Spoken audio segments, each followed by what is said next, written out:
Со премиера на играниот филм Година на мајмунот по сценарио и режија на Владимир Блажевски и во продукција на Панк Филм, вечерва во Кино Милениум ќе биде отворен 21-виот Скопје Филм Фестивал. Повеќе од 50 филмови работилници, гостувања како и филмска ретроспектива на Алфред Хичкок ќе понуди новото издание на фестивалот, кој до 26 април ќе се одржува во Кино Милениум, Фросина и Кинотека на Македонија.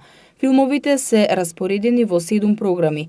Програма на авторски филм, панорама на светски филм, македонска продукција, фокус на француски филм, програма на европски филм, ретроспектива на Хичкок, а од оваа година ќе има и нова програма Квир Фокус. Во програмата македонската продукција на 21-то издание на Скопје Филмски фестивал ќе бидат прикажани 8 филмови. Играниот филм Година на мајмунот по официјалната премиера од утре ќе продолжи да се прикажува во киносалите на Синеплекс, а светската премиера ќе биде на 23 април на Московскиот меѓународен филмски фестивал.